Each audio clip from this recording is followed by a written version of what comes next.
అమరావతిలో పెట్టేది నేను అప్పు చేయలేదు అంట. అప్పు చేయకపోతే ఇన్ని అప్పులు ఎందుకు అవుతాయండి? జగన్ గారిని 6,000 కోట్లు అప్పు చేస్తేనేమో శ్రీలంక అయిపోయింది. ఇప్పుడు ఏ శ్రీలంక అవుతుందండి ఇప్పుడు?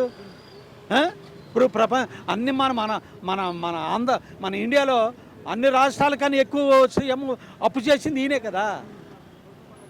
అంత స్టేట్ కోసం, జనాల కోసం, ఆంధ్ర వాళ్ళ కోసం అంటారు. స్టేటు ఏపీ కోసమే మేము ఏం చేసినా అంటున్నారు. ఏపీ కోసం ఏం చేసేది ఏముందండి?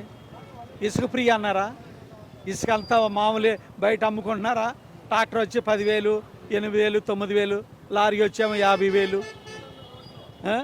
ఏది ఫ్రీ వచ్చింది? అన్ని ఫ్రీ అన్నారు. ఎక్కడ ఫ్రీ వచ్చింది? మెడికల్ కాలేజీ ఫ్రీ అన్నారు. మేమంటే మేము డెవలప్ చేస్తామన్నారు. మెడికల్ కాలేజ్ అమ్మేస్తున్నారు. గవర్నమెంట్ స్కూల్లో, గవర్నమెంట్ హాస్పిటల్లో సరైన మెడిసిన్స్ లేవండి. షుగర్ పేషెంట్లు వెళ్ళి అల్లాడిపోతున్నారు. అప్పుడు జగన్ గారు ఉన్నప్పుడు నెలకు సరిపడా మందులు ఇచ్చేసేవాడు. ఈ రోజు మందులు ఇవ్వటానికి కూడా లేకుండా అయిపోయినదండి.